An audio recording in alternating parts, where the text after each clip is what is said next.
So let's actually just start with a little moment of presence. Yeah, so really bringing ourselves as fully here as we can, just for a couple of moments. So perhaps putting down your tea if you're drinking tea, closing your eyes if you find that comfortable. And let's just allow our awareness to drop down into the body and feeling into the points of contact between the body and the chair, the floor, whatever you're sitting on or lying on.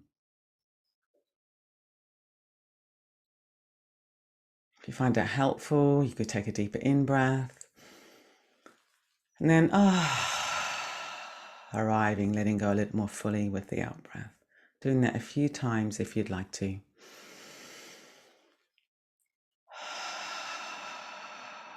Settling, resting, arriving with each out-breath.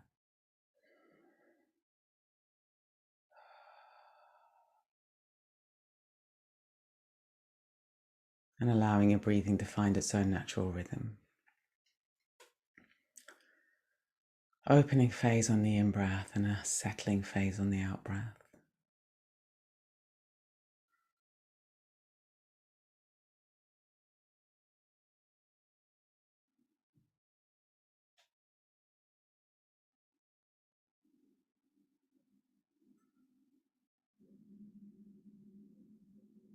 Tuning into your emotional weather, how you're feeling today.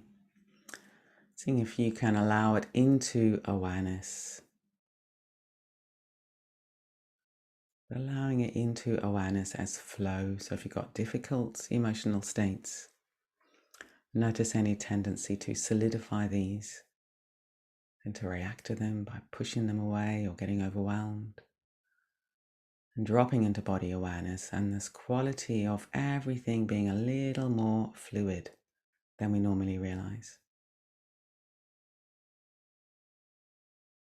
So we're just bringing all of ourselves into the session, body, our emotions, what kind of thoughts are flowing through the mind. Let them come, let them go.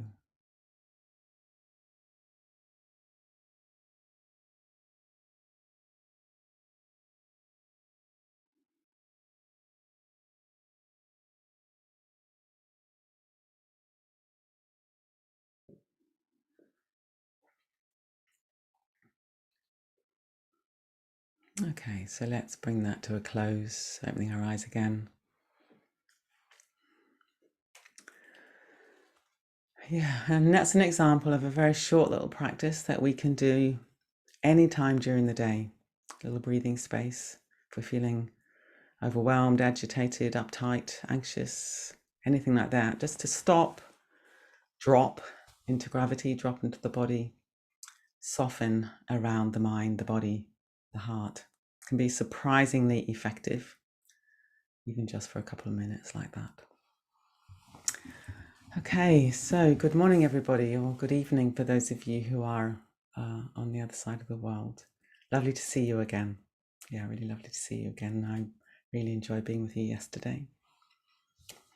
So we're going to explore more deeply the kind of material we began yesterday.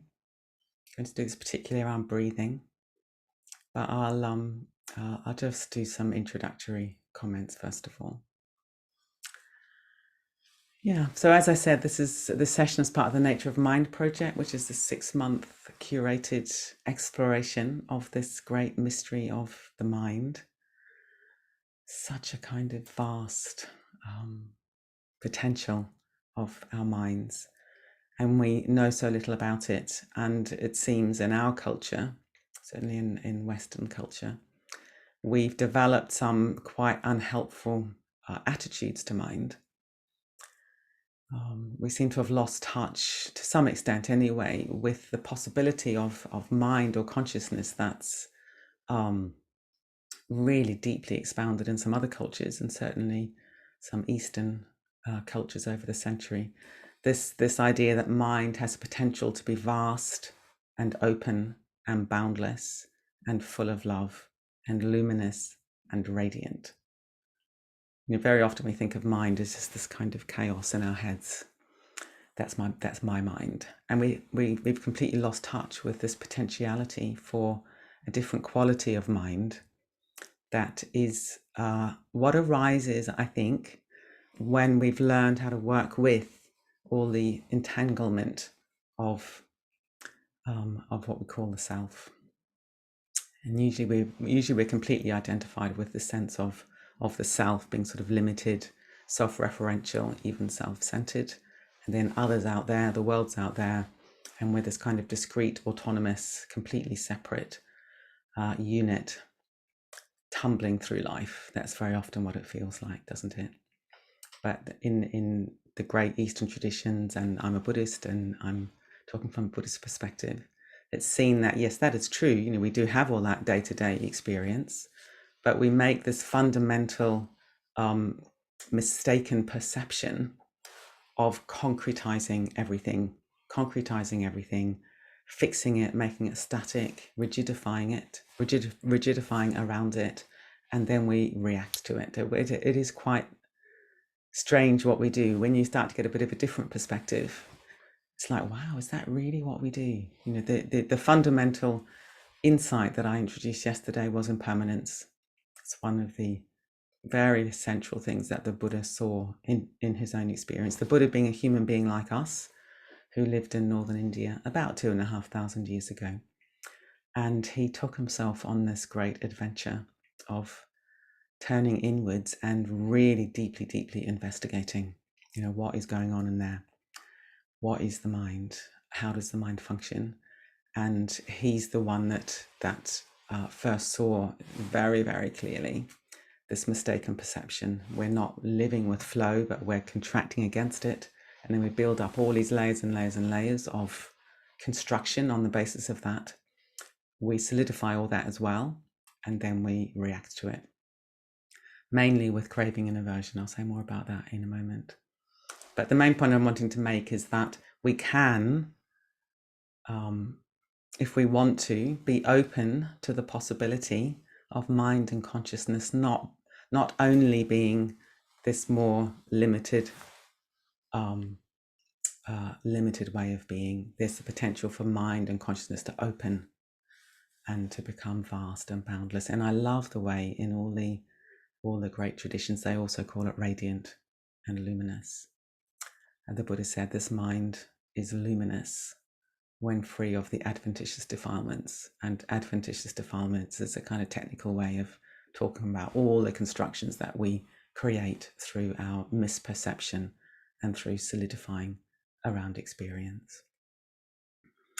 So all the three speakers so far on the course have been asserting in their own ways that they believe that consciousness is primary. So this mind, this potential of experiencing mind as kind of more free, more open, more fluid, that this is primary, and that all the material things that we experience in the world are secondary. Is everyone muted? Everyone could just mute themselves, please. Thank you. So that's very interesting, isn't it? Because normally we think the material things are primary and we don't really even pay attention to consciousness. So it's quite an important reversal of our normal perception. Consciousness is primary. And then we get the great question, well, how do we explore this? You know, what's the method, if you like, for exploring the idea that consciousness can well, it's much bigger than just this kind of narrow little world that we usually experience. You know, if we're willing to entertain that as a possibility, then it's, well, okay, so how do I begin to taste that more directly? That becomes the question. So it's all very well to have that as a theory, but then we need the method. And Buddhism is I think, an extraordinary path of providing methods. You know, the Buddha had his insights, and then he spent the rest of his life teaching very practically and using very clear methods how we can all begin to unwind all these sort of mental constructions and drop into something more broad, open and loving. And the primary thing we need to do is to be willing to experience ourselves, be willing to come closer and closer to what is actually going on. We have this great investigation that becomes the great question of life, really. You know, what is it like to be alive? How can I come closer and closer and closer to this lived experience of being alive? And what are the processes where I fall into this misperception and create all these layers and layers of suffering for myself based on rigidifying? You know, what actually goes on?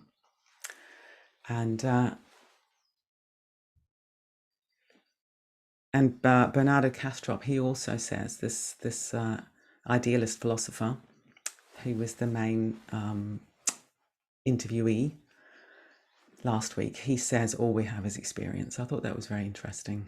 You know, he's got lots and lots and lots of conceptual ideas and conceptual theories about the nature of reality, but he also boils it down to all we have is experience. And very often we turn away from experience because it can be unpleasant. So we've got all these habits of how do we avoid experiencing ourselves. But the great opportunity is to learn to come closer and closer and closer to what's actually going on, and then to unwind all the ways we create suffering. And that does mean being willing to be with unpleasant experience sometimes. And I'll say more about that a bit later. It does mean that. So I really love the idea that awareness, this practice of coming closer to direct experience, as it's sometimes called, is a path of tremendous courage, because sometimes people think meditation's a bit kind of indulgent, navel gazing. You just want to be happy for yourself, even you're a bit selfish. I think I used to think that before I started to meditate. But over the years, I've really loved saying, oh, this is a path of courage. This is a path of huge courage and bravery. And it builds tremendous resilience, builds tremendous confidence, because we're not afraid anymore of what our experience is. So we come closer, we stabilize, we settle. Simplify.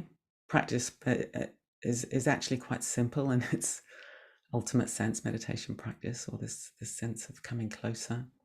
We realize that the actual simplicity of perception, in potential at least, and this sense of stability, courage, and love, all these things arise when we're willing to just be with what's actually happening. And I also think, and I think this is an important point, that it's a very altruistic act.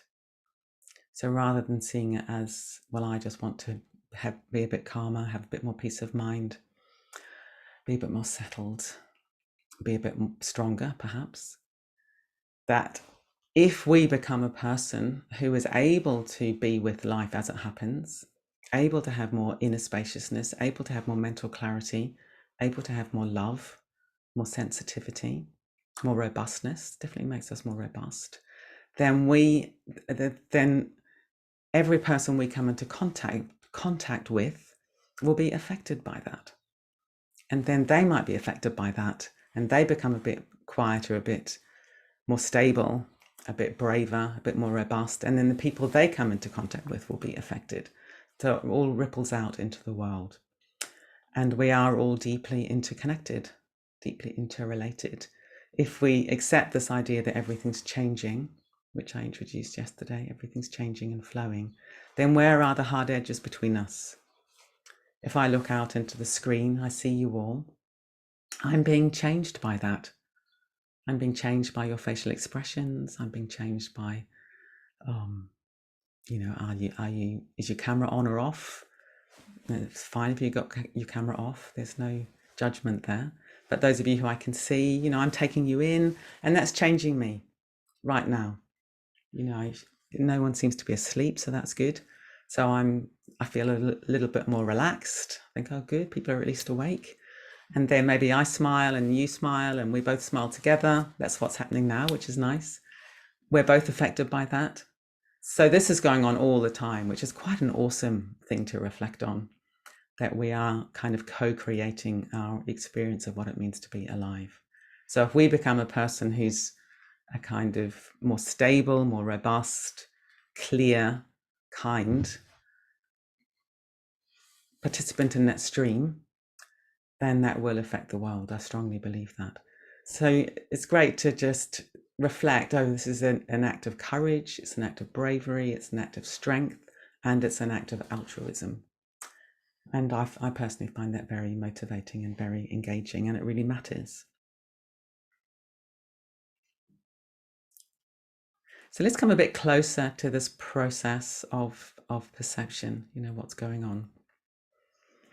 And what the Buddha said is that we have this body, we have our own sort of everyday mind. And everyday mind and this kind of boundless mind, they're not different, they're not separate. It's more like the everyday mind is the functioning within this great, as Bernardo called it, this great ocean of consciousness. So we have this sort of everyday functioning, and there's always this this ever-present vastness there as well that normally we're split off from. So in the everyday mind, here we are, we've got senses, eye, ear, nose, tongue, body, and mind is also considered sense. In Buddhism, we have thoughts, daydreams that pop up, and just the way that we look out the window and see something, or we hear something, the mind also has its own activity as a sensing organ. So we have all those, and then they come into contact with the world. So we have the inner ability to perceive, and then we have the things that we do perceive. So I'm perceiving you, for example, by looking at you. I can hear the central heating roaring and hoping that you can't hear it. Certain smell in the room, just the sort of smell of a room. It's not any particular smell, but it's there. So that's going on all the time. And then what happens is very, very quickly, there's this initial arising of, I like this or I don't like that. Very, very, very quickly. I think that the Buddha said something like 1/45 of a finger snap. Now, of course, that's not to be taken literally, but it's just extremely, extremely quick. There's this initial arising of, like that, or don't like that. Or neutrality, the initial arising of a bit, that doesn't engage me, that doesn't interest me. Boredom, yeah. And then, but when we're not aware, most of the time, we immediately then contract around that, turn these things that we're perceiving into solid objects, and we get into desire, craving. We want more of the thing that we perceive as pleasant, and we push away the things we perceive as unpleasant, and we kind of get confused about the things that are neutral.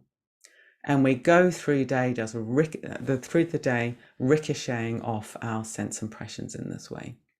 And then we so say something's unpleasant, we don't even notice it's unpleasant, we just go straight into, oh, I don't want that. Then we have all kinds of thoughts and emotions about that experience. We build up a whole layer of sort of density of aversion, dislike, all the thoughts. I don't like that. I don't want it.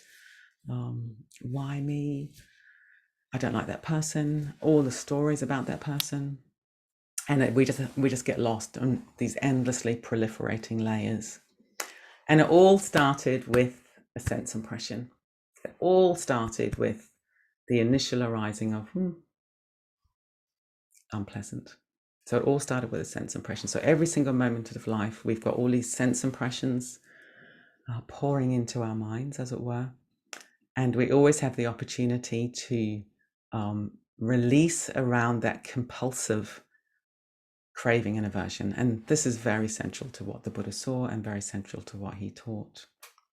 So the practice becomes really knowing this direct experience of sensation.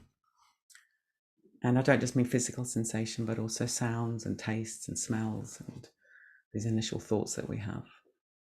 And learning to sort of inhibit, I guess that's what we're doing. We're learning to inhibit the compulsive falling headlong into those sense impressions with craving and aversion, and learning to just be.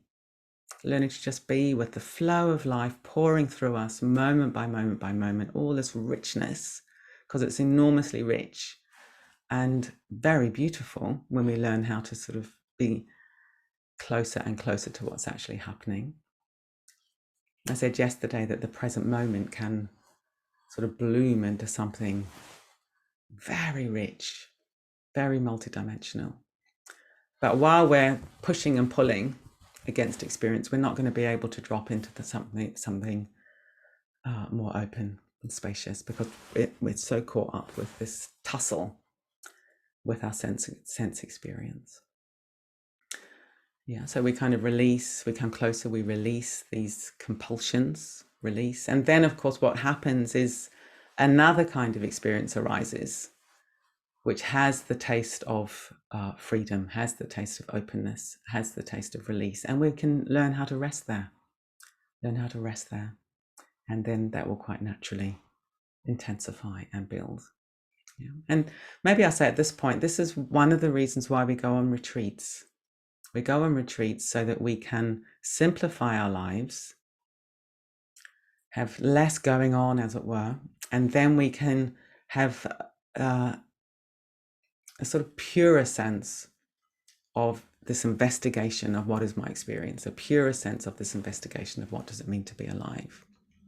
And we often have periods of silence on retreat. So then you're reducing one of these sense impressions, which is talking, and then you can come a bit closer to what's underneath the compulsions, a bit closer to this more open, spacious awareness. And there are some retreats that the Nature of Mind project is offering. So maybe I'll just drop this in at this point. There's one from the 1st to the 5th of June. I think Nick's probably going to put it in the chat box later. And it's at a very, very beautiful place in Herefordshire, Adastana. And it's called Change Your Mind, Change the World. So it's exactly what I've just been talking about. If we can change our mind so we're not completely sort of tangled up with the superficial everyday mind, we can drop into greater, spacious, kindly awareness, then we will become a person who's able to go out into the world in all our daily interactions and be more of a force for good, as it were. So that's then. And then in August, there's another retreat just called the Nature of Mind Retreat, 26th of August to 2nd of September. And I'm going to be on the team for that, which I'm really looking forward to. So yeah, retreats are a fantastic way to, in a sense, put ourselves in the lab and investigate more clearly. Okay, so in the practice this morning, we're going to explore breath a bit more fully and this flow of experience a bit more fully, and see if we can learn how to sort of inhibit the compulsions, and to rest in flow, rest in this more open, fluid awareness. And the reason why I want to explore breath a bit more is because we are always breathing, of course, something like 20 to 30,000 times a day. We breathe in and we breathe out. It's amazing. And we do that our entire lives, of course. And breathing is such a fantastic experience of flow in potential. We have this capacity every moment of our lives to use what's happening right now as a doorway to a more fluid sense of experience. And breathing is flow. Of course it is. It flows in, the air flows in, and the air flows out. So that's one reason I want to do this, because if you can taste into more fluid, open breathing, that's your doorway to thinking, that's what life is like. Life can be more fluid and open.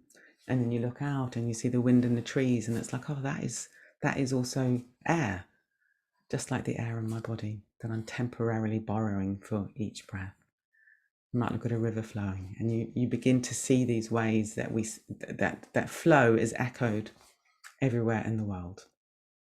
And breathing, we've got the echo in ourselves in quite a tangible sense.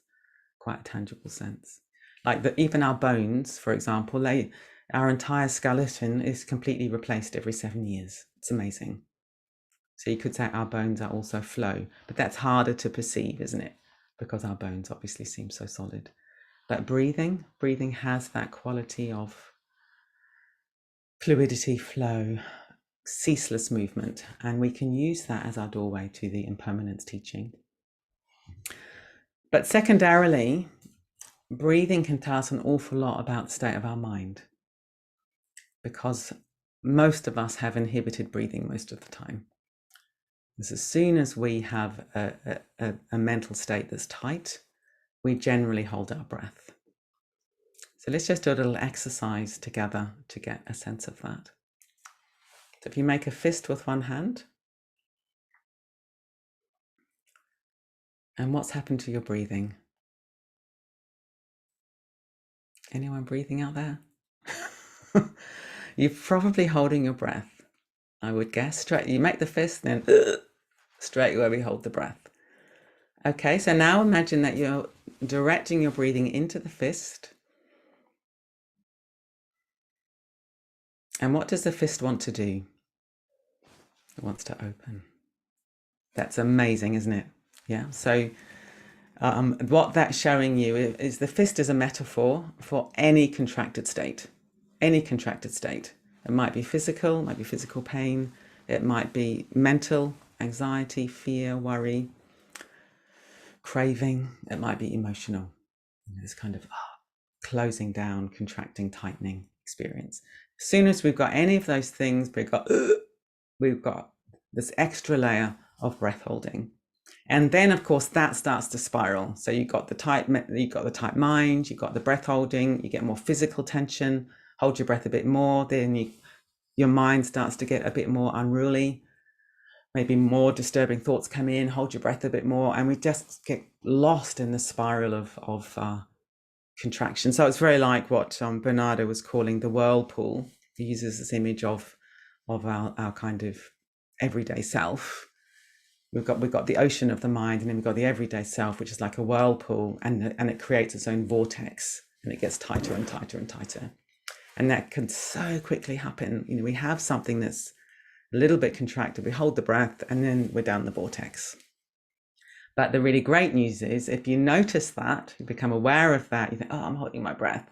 You release, you soften, you open, you allow the out breath its full expression, because generally it's the out breath that we're inhibiting. You allow your out breath its full expression, the in breath will flow back in its own time, and straight away that vortex is opening again, and the intensity of the whirlpool is softening a bit more, and then we can remember there is this broader way of being. We can remember that there's the great ocean there. Yeah. So that's a really great little practical tip. Just notice breath holding during your day. And yesterday I talked about this quality of yielding up to the support. And if you're yielding up to the support, you could try this right now, you know, really sort of give your weight up to the chair and soften your buttocks, relax your bum. And you could ask yourself, is it possible to hold my breath at the same time as yielding and softening through the buttocks? And you'll probably find you can't do that. As soon as you soften and yield, the breath will have released a little bit. You can't do those two things at the same time, can you? You can't be tight and contracted and yielding and resting at exactly the same time. So this is another very practical skill we can develop, just learning how to yield, rest. And I think there are physiological reasons why relaxing the buttock can be so powerful and around breathing, but I'm not going to go into those now. I haven't got time, but just take it from me that if you remember to soften the buttocks, that will help your whole, what we call whole body breathing, which we're going to have an experience of in a moment. So that's an important area, the pelvis, the buttocks. Obviously the main diaphragm, big muscle that sits across the body, about here, massive big muscle, and it moves down on the in-breath and relaxes back up on the out-breath. Very natural process, you don't need to force it. Does that 20, 30,000 times a day. That's an area we'll be investigating in the practice. There's the area at the back of the mouth, That's important, where the air flows into the body on the way in and flows out on the way out. And we're often quite tight there, so a lot of us inhibit our breathing in this area. So if you make this noise,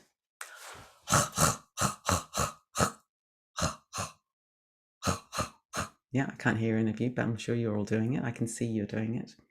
That's the area that's good to be curious about in the practice. And see if we can keep the jaw soft.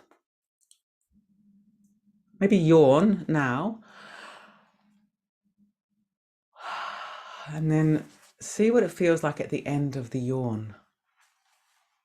And that's what we want to try and generate during the day, this kind of softer jaw, the tongue soft. That's important. And then we've also got back breathing. There's a lot happening in the back of the body as we breathe. Obviously the back of the lungs, the back of the ribs, and then it can also be breathing, an echo of breathing in the lower back. Yeah. So let's move on to the practice now, and it's going to be an exploration of whole body breathing. And see how you get on. And this will be coming into a deeper sense of flow in the body, and then coming a bit closer to our direct experience of sensation. And we're learning the skill of, if we come closer and closer, we can interrupt the compulsions of reacting to our experience. So if you just get yourself set up in your posture.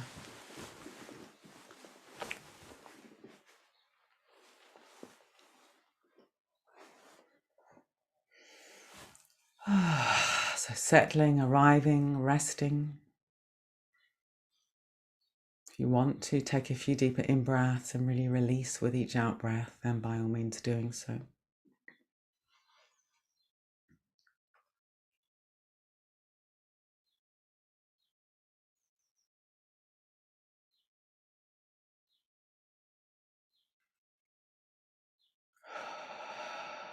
And then when you're ready, allowing your breathing to find its own natural rhythm.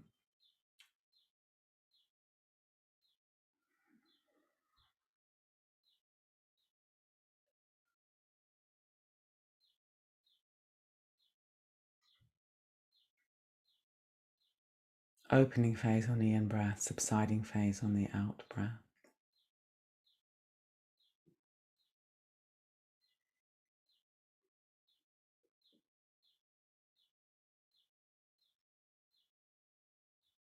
And allowing awareness to slide out of the head and to feel the body, very like we did yesterday. To come closer to this process of embodying this experience of being alive in this body. This body that seems so dense and static, but is in fact process, like everything else in this world. So being aware of the feet and the legs, being aware of sensation, temperature, tingling, buzzing, energy.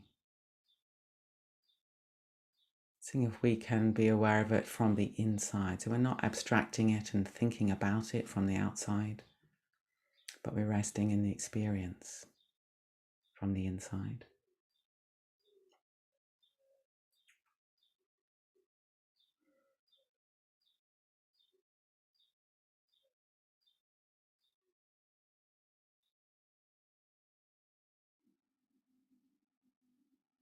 If there's any discomfort, any unpleasant sensations, noticing the tendency to contract against them, to harden, maybe hold your breath a little bit. Seeing if you can broaden, soften, open, and let the sensations flow through the moments, just as sensation. Free of all the layers and layers of contraction, resistance, holding, rigidifying. Got pleasant sensations in the legs, enjoying those, them calm, let them go, let them flow through the moments likewise. And coming up to the buttocks.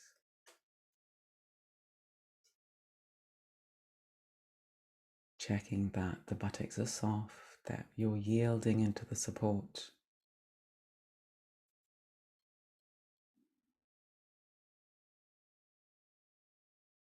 Receiving the support. How wonderful we have this chair beneath us, this planet beneath us that holds us, that supports us.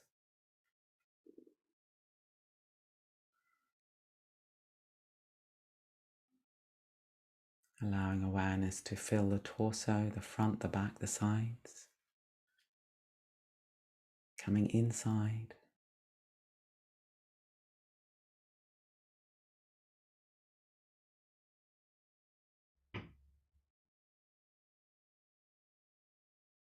To pour through the shoulders, down the arms, all the way to the hands and the fingers.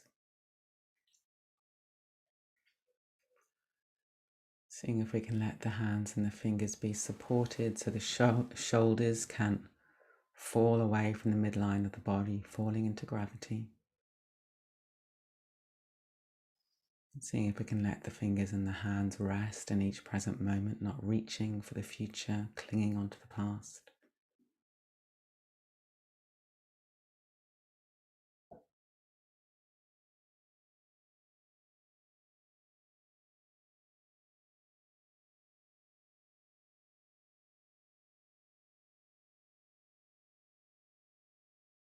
And now including the neck and the head in this broad body awareness.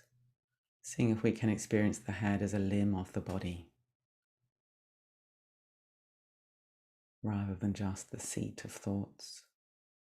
Feeling into the physicality of the head, temperature, let the face be soft.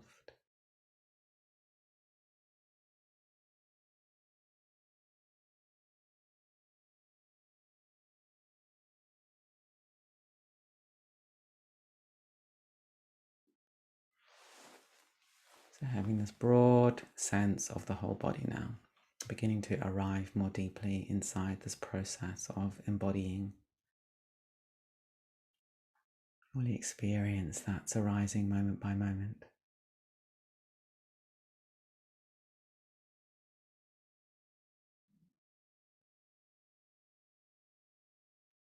All the sensations pouring through our awareness.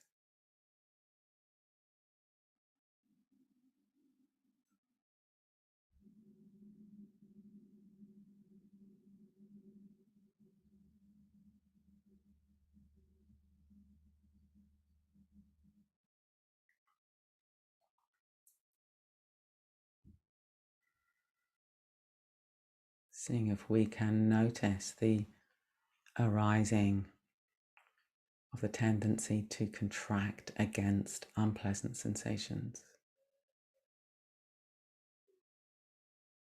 In the noticing, releasing, yielding, resting into the support, and seeing if we can really be curious about the story of discomfort, the story of pain. Drop the story and let it be a flow of sensations moment by moment.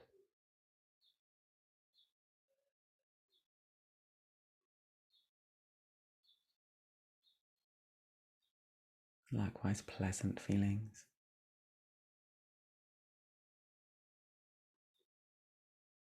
If you notice you're chasing after them, grasping, then release around that and let the sensations flow through the moments.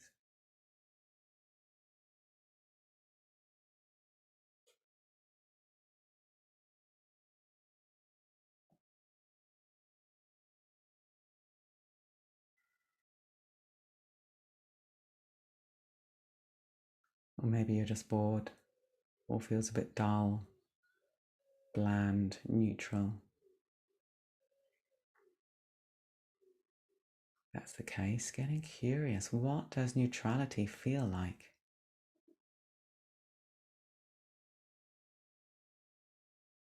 Come a little closer.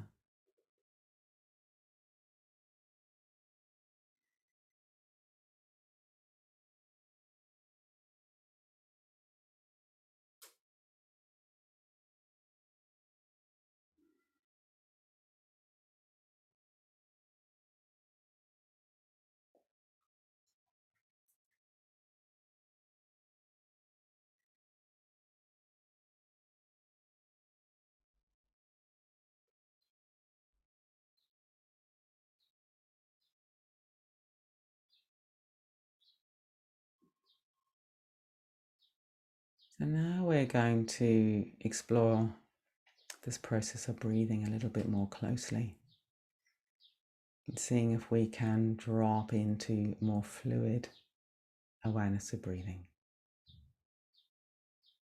So first of all, let's allow our awareness to gather inside the belly or the abdomen, the soft front of the body between the pelvis at the bottom and the ribs at the top.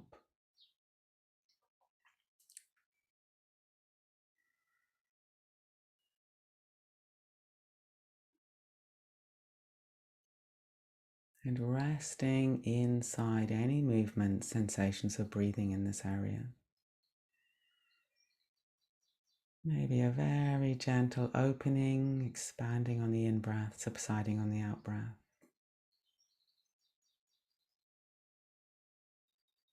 If it feels agitating in any way, then you could broaden awareness, come back to the buttocks on the chair, the feet on the floor. And just edging back in when you're ready.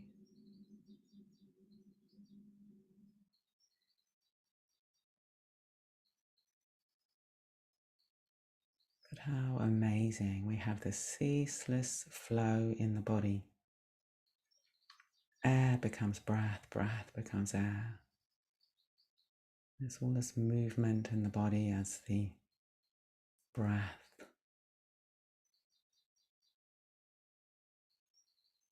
expresses itself.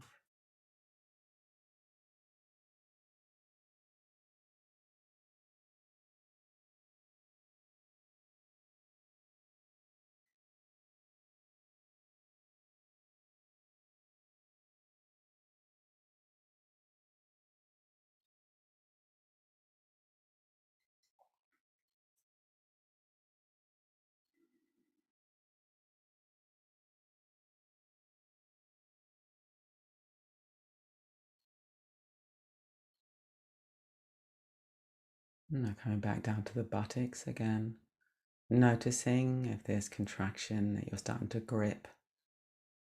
In the noticing, you can choose to rest and yield and settle.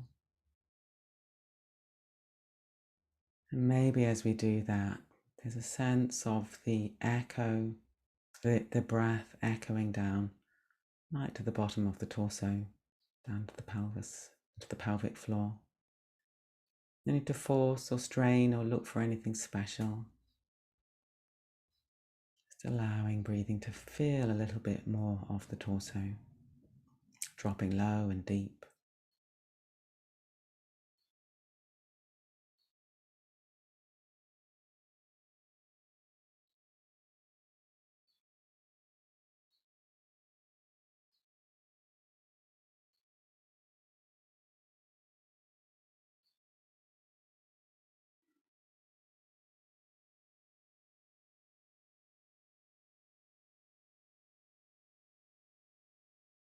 Now let's explore breathing in the lower back.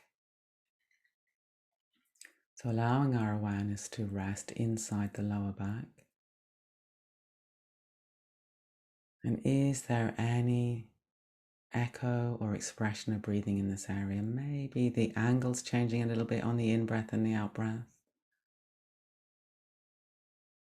Maybe it's broadening on the in-breath, subsiding on the out-breath. No need to force or strain.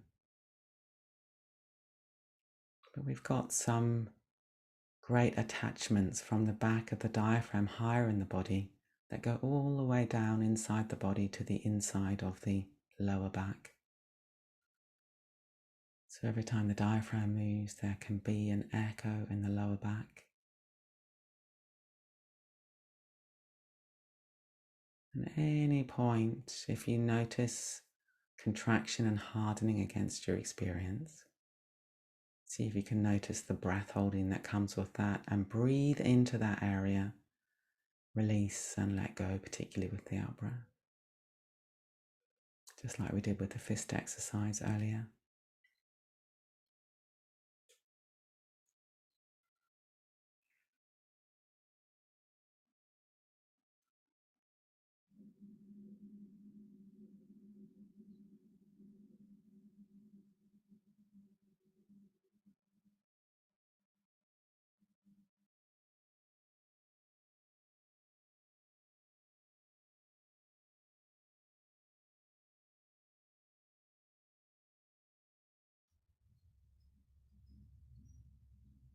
flowing up to the upper back,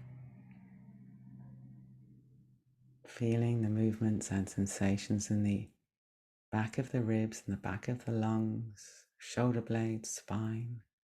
Again, being careful not to force or strain. It's a natural flow.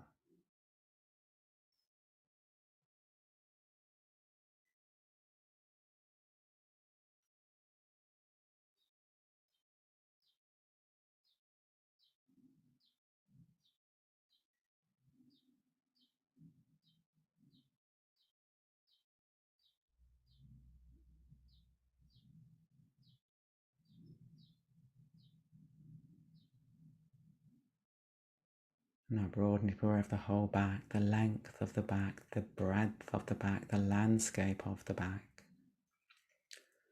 Resting inside, breathing inside the whole back.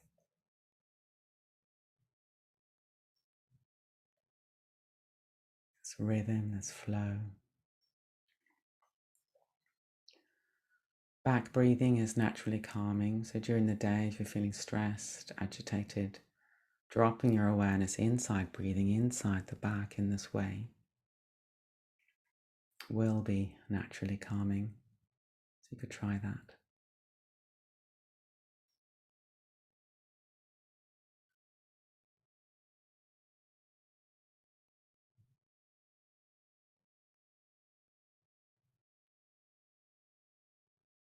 Coming through now to the chest,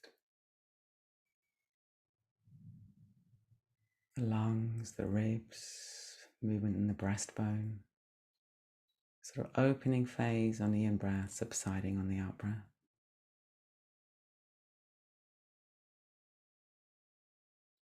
Again, if it's agitating, dropping your awareness lower in the body or in the back of the body, always checking that the buttocks are still soft.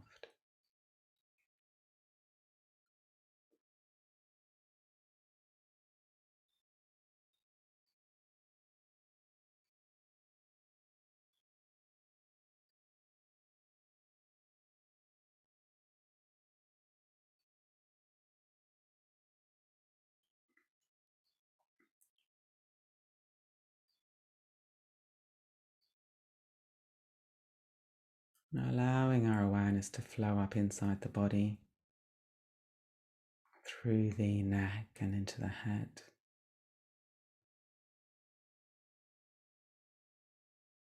Checking the angle of the head, that it's poised.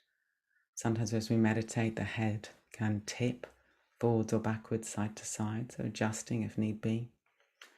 Releasing a little bit through the base of the skull and openness in the throat.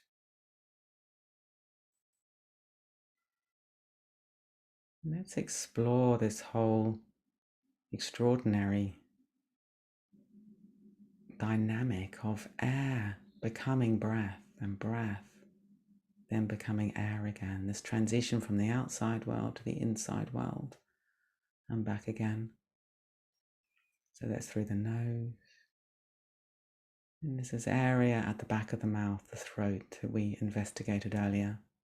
So often tight and blocked. So let's let the jaw be soft, the tongue soft, the lips soft.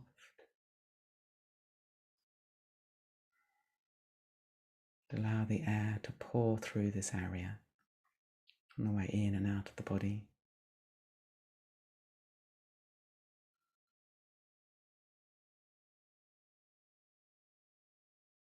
And again, if it feels tight or tense, relaxing the buttocks.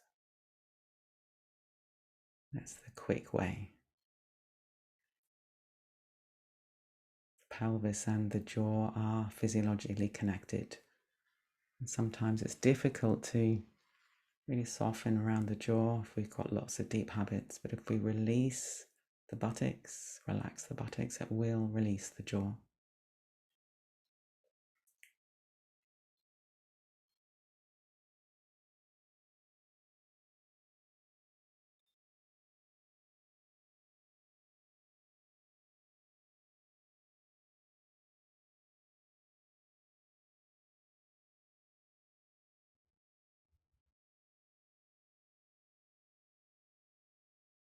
Now broadening awareness to be aware of the whole body, this whole process of embodying in each moment.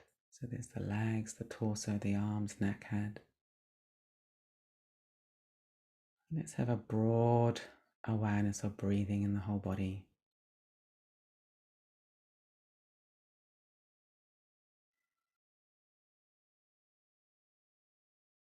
Maybe having a sense of the whole body opening a little bit in all directions on the in-breath, subsiding a little bit in all directions in the out-breath. We call this 360-degree breathing. Always with this quality of rest, resting down into the support, letting the body soften a little bit, and allowing breathing to express itself freely, or as freely as we can sense at this time.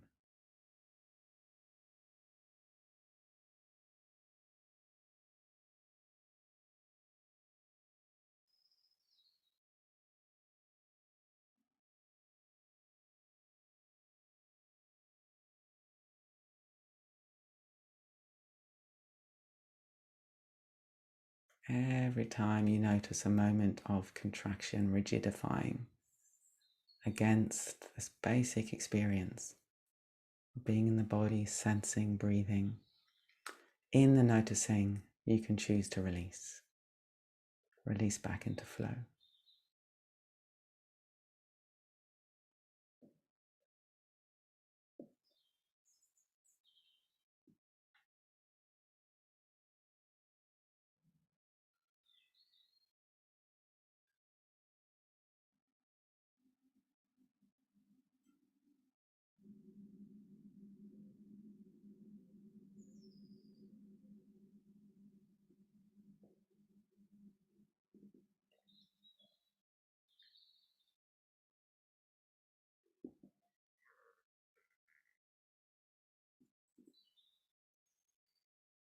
This is a training in being with what's actually happening in experience,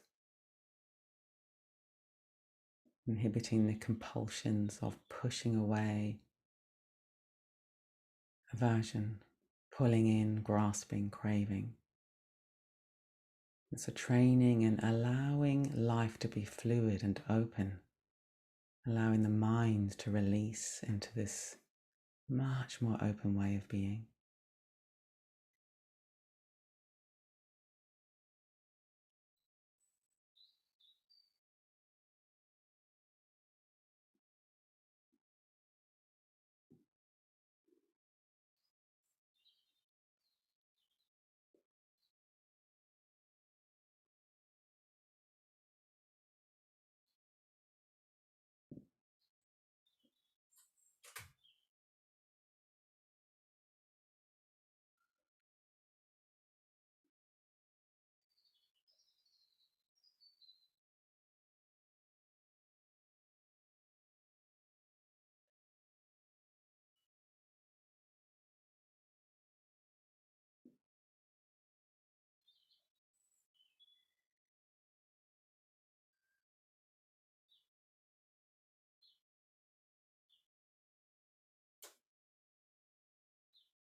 And now let's let go of any effort whatsoever.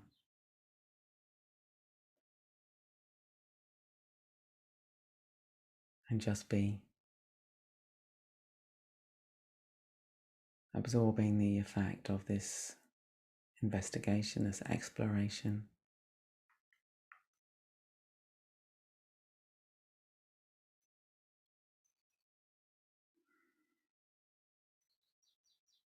And if everything suddenly softens and comes together, that tells you you were trying too hard.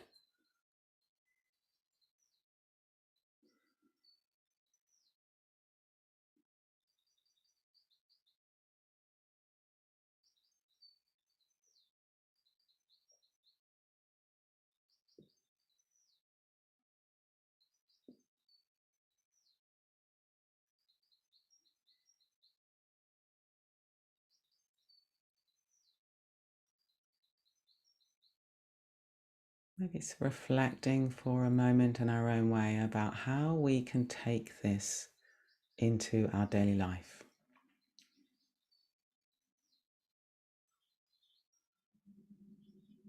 What stood out for us in this practice?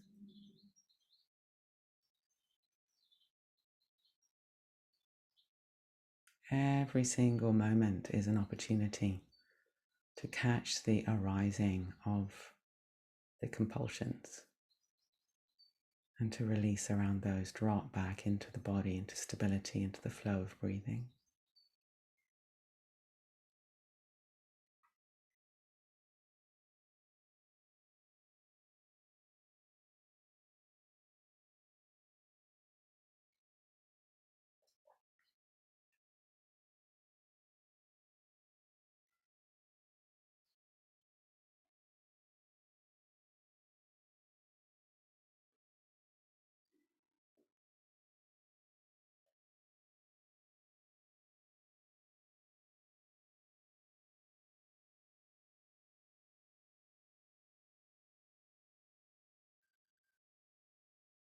Bring a tiny bit of movement into the body now as we bring the practice to a close.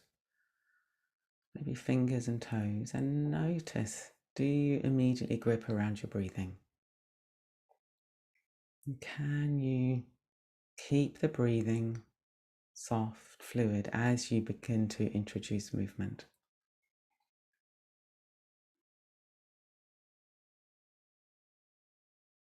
Coming into slightly bigger movements, maybe the hands turning around the wrists.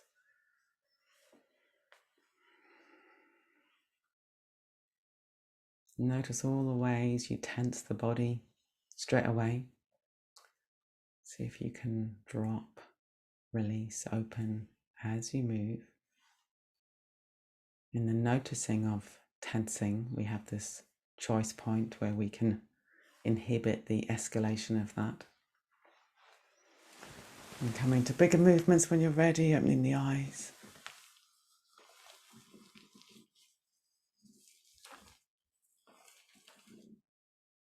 What's your body calling for? And just if you can give it, then do so.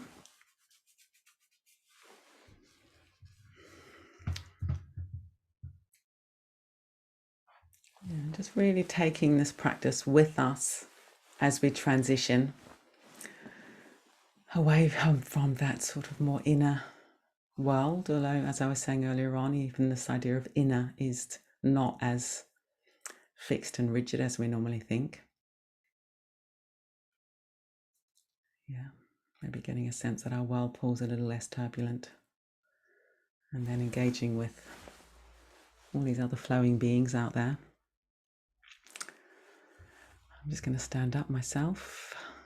If you need to move your body, stand up or anything like that, please do so.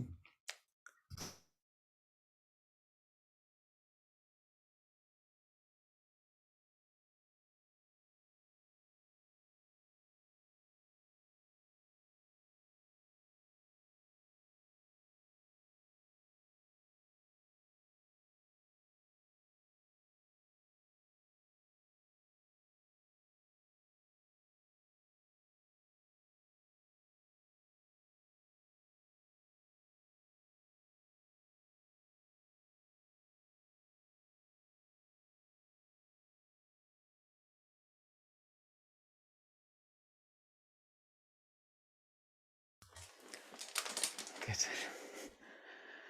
Okay, lovely. So I'm aware that the Europeans might need to leave us now because it's an hour later. If your clocks changed at the same time as us, I have no idea if they did. So yeah, if you need to leave, then wonderful to have you here and to practice with you. And again, you've got this wonderful field of practice for your day, noticing all the moments that you harden against experience, and then dropping, releasing, and paying attention to the breathing in the body, in particular the jaw. That's a really good gateway. The back of the body, breathing in the back of the body, the belly, and the buttocks, the bum. These areas are the kind of important physiological areas for what we call whole body breathing. And you see during the day how many times you can have a sense of 360-degree breathing. It all becomes so interesting. This kind of endlessly unfolding experience of being alive. Yeah, what it means to be alive, and how can we soften the hard edges?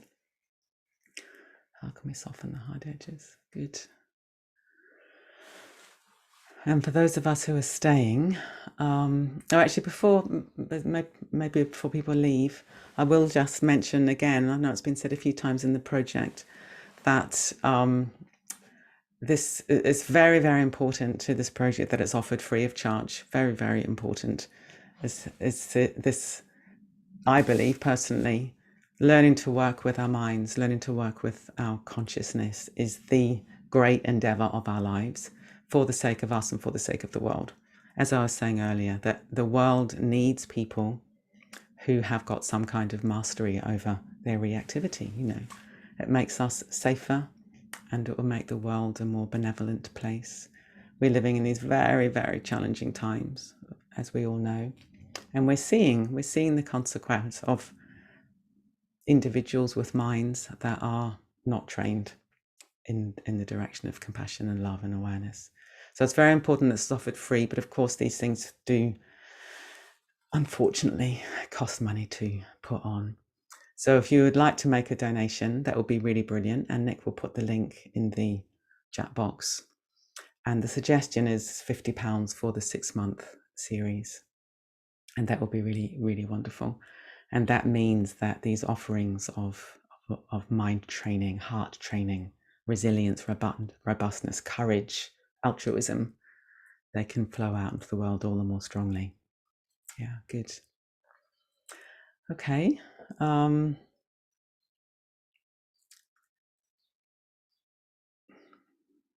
Nick, anything? Yep, so we've got one here. Lisa is saying, thank you very much for your wonderful guidance. She's asking for advice relating this to the menopause or other hormonal states. When hormones can make you feel like you have no control over the body, what would the Buddhist approach be? Yeah, brilliant. Yeah, I actually recorded, I think, 26 meditations for a menopause app a couple of years ago. It's called Stella, if you want to look that up, the Stella app. And really, it's exactly the same as everything I've just talked about. So the hormone, you don't have control over the hormones, that's true. They're raging through the body, causing all kinds of mental and physical consequences. But that the way that manifests will be through sensation. Like a hot flush, there's the sensation of this really unpleasant heat in the body. And as a woman who's been through this myself, I know how weird it can be. That it's not just heat, is it? There's all kinds of other weird feelings that you get. But they're just sensation. So the practice is to notice the arising of that sensation, notice the tendency to go, oh no, it's happening again. It's going to be awful, contract around it, narrative about it, stories about it, because you've never had that hot flush ever before. You're basing anticipation on memory, which can be helpful in life, but can also be unhelpful because it might not be the same. So you kind of ride it out as sensation, and the sensations are always changing. So you kind of ride it out and you really work on the habit of closing down around it and rigidifying. I think this word rigidifying is very accurate. You've got something that is by its very nature fluid, and then you go and you solidify it with your perception, and then you react to it. It is the definition of foolishness, and we all do that all through our lives. We rigidify, concretize, and then react. It's mad, but that's what we do. So yeah, it's all the same principles, just all the same principles. Stay with the direct experience and let it flow as much as we can. And really what that is in reality, noticing all the ways that you're not letting it flow. This is a very, very important point. I made it yesterday. Nobody just lives in this lovely fluid awareness all the time. Well, I don't know anybody that does. But I know people who have become more and more and more adept and skilled at noticing the arising of the crunching down and learning how to release back into flow again. That is the lived practice. The lived practice isn't being in this perfect state of, oh, it's all lovely and open. Life happens, things happen, things impinge. We have these habitual arisings, but we can get closer and closer and closer and closer to that initial arising and get more and more skilled and adept at, I'm doing it again. Let it go. And it's very, very important. I think I said this yesterday, to be good-humored with ourselves. Very, very important, rather than thinking, everyone else is just living in this lovely state of openness and I'm the only one who's tormented by my mind. We're all tormented by our minds in one way or another, and just hold it all lightly. Hold it all lightly. Yeah, maybe I'll just say at this point as well that, I've been practicing for many years now. I started in 1985. I'm too old to do the maths, but a long time. And, I used to think that if I was a Buddhist, if I was training my mind in this way, I'd become more serious, because you sort of have these stereotypes of the monk who's very sort of mindful and slow and serious. But what I've discovered to my delight is one of the fruits that I most enjoy is becoming more lighthearted. And I find that really, I just want to tell any of you who are starting out on this, it's so wonderful that you become more lighthearted. You don't become more sort of oppressed by the earnestness of life. Able to be good-humored about one's own foolishness. That's very important. And even to laugh, I'm doing it again. Just hold it lightly. Yeah. So I developed this little slogan for myself during the pandemic, which was take life seriously, hold it lightly. Take life seriously, hold it lightly. Because life is serious, of course it is, but hold it lightly. So, during our days, if we're aware, we'll just notice all the times that we are inhibiting this sort of open awareness, open consciousness. But be good-humored about it and think, wow, I'm noticing. How amazing is that? I've come closer and I'm noticing what my habits are. I'm noticing this compulsion to push away the unpleasant and chase after the pleasant and just get bored by the neutral. I'm noticing that. How amazing. And because I'm noticing, I can then choose, what do I do next? And you just drop back into awareness, drop back into awareness. Every moment is a new chance. That's also a nice little slogan. Okay. So Becca's saying, thank you for the meditation. The grounding into and allowing the support and relaxing the buttocks is a complete revelation. You said something about why this works physiologically. Could you perhaps say a little more about that, please? Okay, good. That we've got, let me try and see if you can, it's not going to work, is it?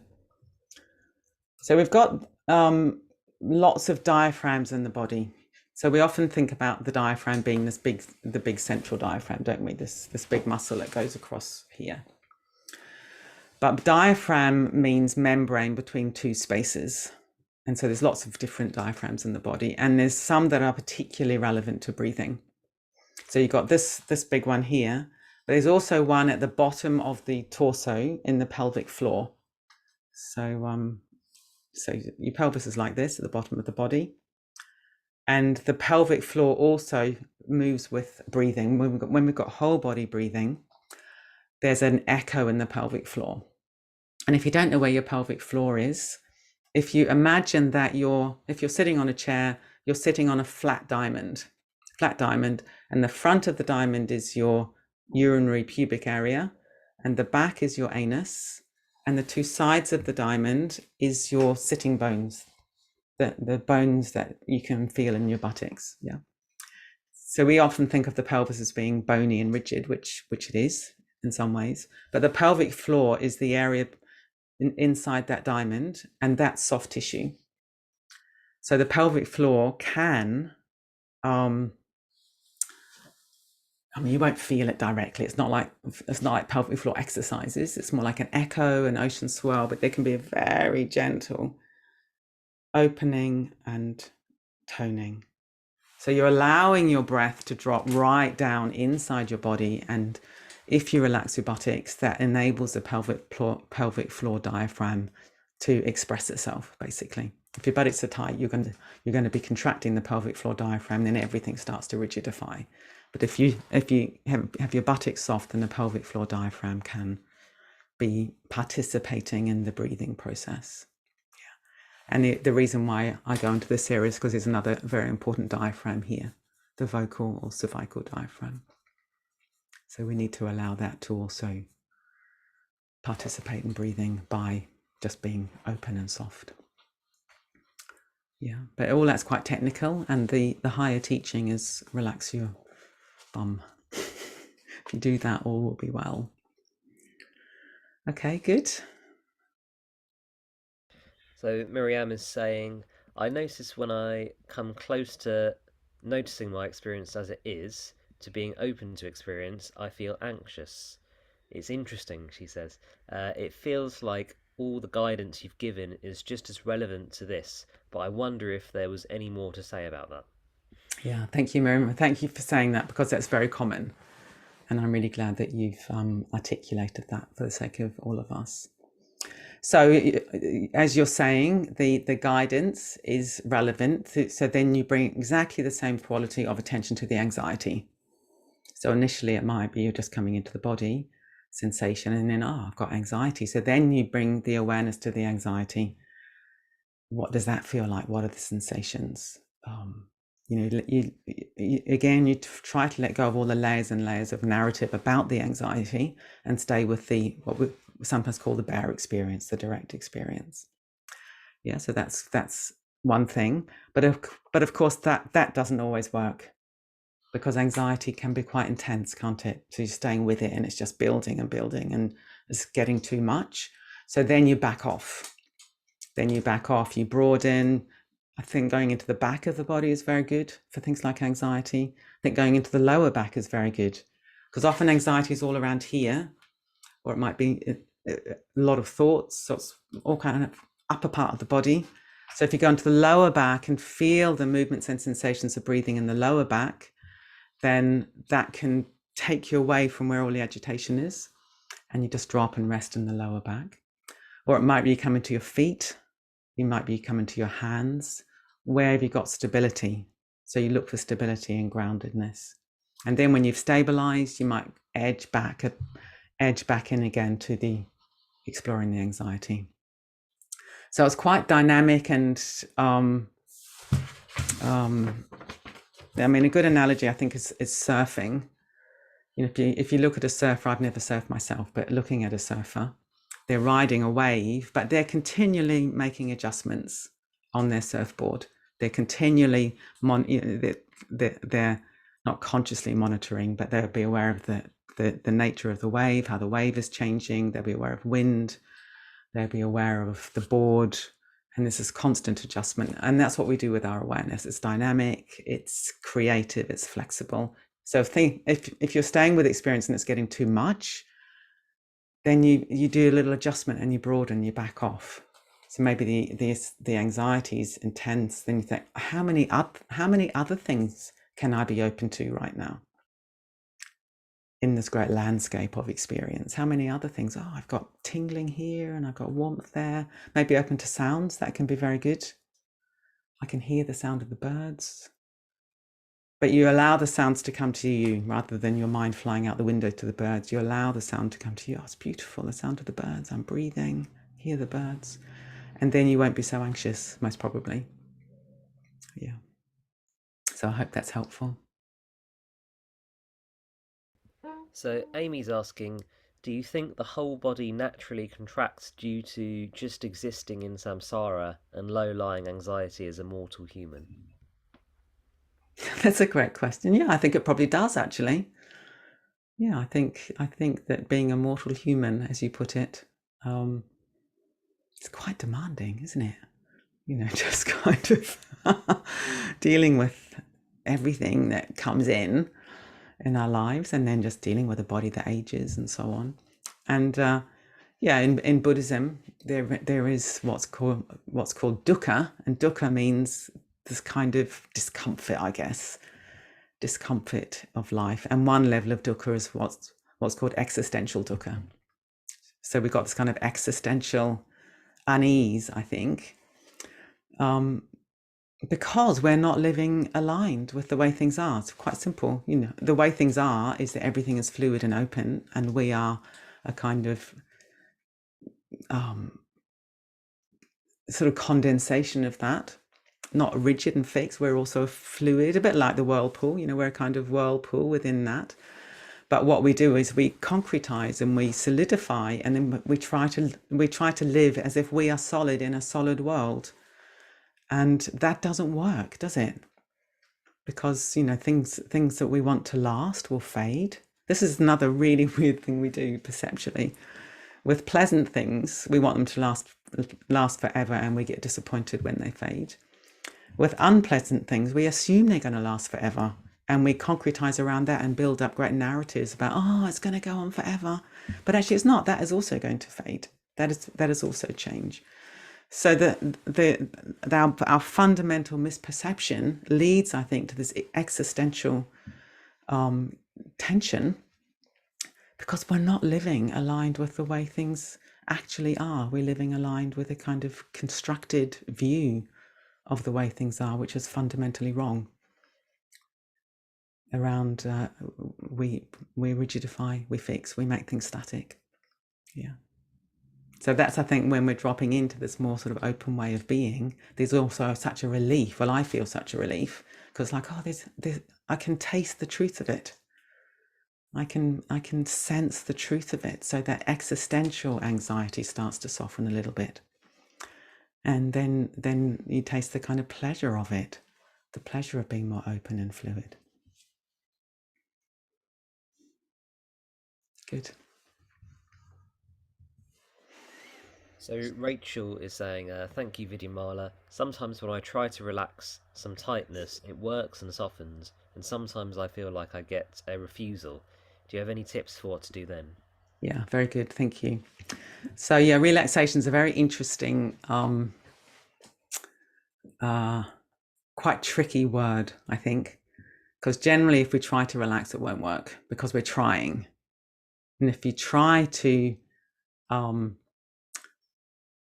do something which is of by its very nature opening, you're doing, how do I say this? Well, I'm sure you all know what I mean. If you try to force relaxation, you often just get more tense. So it's more that there's an allowing your kind of, and I think dropping into the soft buttocks on the chair. You're not trying to relax, but you're just allowing, oh, I can just release, I can soften, I can be softer on this chair. Relaxation will naturally arise. But trying to relax, in my experience, generally doesn't work. It just becomes another effortful activity, which is the complete opposite of relaxation. And so you have to kind of trick yourself. We've got tricky minds. So often I use the language of coming in through the back door. So if you try to go in through the front door of relaxation, you will get a refusal. You'll be thrown out of the house. Be like, no, I don't want you. So you sneak around and come in the back door. So in my case, it would be, very often I find coming into the back of the body and just being aware of breathing in the back of my body and releasing on the out breath. That will soften my experience. But if it was like, right, I'm going to soften my experience now, that probably won't work. It's too confrontative. You need to be quite delicate with your mind. I'm going to go into this a little bit more tomorrow about becoming a mind whisperer, because horse trainers have ways of training horses, and one way is the kind of front door way, which is where you just basically harness the poor creature and break it in. They even use language of breaking it in, sort of breaking the horse. And horse whispering is much more subtle and much more sensitive. And likewise, I think with the mind, trying to break the mind doesn't generally work, or force the mind into discipline. But we can learn to become mind whisperers. So maybe we can be relaxation whisperers. How can we invite it in without any degree of force? Good. Yes, I think that's it for the questions so far. Good. Okay. So you got your homework. It's quite complicated homework today. First, being aware of 360-degree breathing, noticing contraction. And now we got the added subtle layer of trying not forcing anything, allowing things to arise. That's the other thing about what the Buddha taught, is everything is a flow of conditions, and that what we are is the coming together of lots of different conditions. And one of the conditions is what we do with our minds. How we use the ability, the facility of choice, and so on. So it might be that if you feeling really uptight and you want to relax, you just need to create the conditions where relaxation will arise. And that might be going outside, looking at the sky, taking some deep breaths, turning your computer off, having a lie down. So you create the conditions, and then that thing will arise rather than forcing it. Okay, good. Well, I'm hungry. I don't know about the rest of you here in the Northern Hemisphere. I'm ready for my breakfast. People in the Southern Hemisphere, I hope you have a wonderful evening and a good night's sleep on the basis of what we've done together. Softening, yield. You can rest into your beds. That will be nice. And see you all tomorrow. Look forward to it very much. We're moving on to onto thoughts and emotions tomorrow. So similar, really sort of practical ways that we can work with the entanglement of our mental and emotional processes, and lots of images and so on. I'll bring in lots of images and metaphors. And the other thing I think I'm supposed to be saying to you is that these are all available for catch up. Is yesterday's session online yet, Nick? Yeah. Yeah. Yep. And so you could tell your friends about them if you want to, because one of the aims of this project is to make these resources for training our minds and hearts and becoming these sort of more resilient, courageous, kind beings in the world, making these more and more widely available. So if there's anyone you know who might be interested too, you could tell them to join tomorrow. People can pick up during the week, of course, but also they can do it on catch up on YouTube. Lovely. Okay. Thank you all very, very much, and see you tomorrow. Thank you. Bye. Bye-bye. Thank you.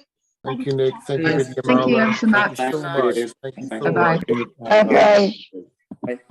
Bye-bye. Thank you so much. Thank you. Great. Thank you so much. Tomorrow.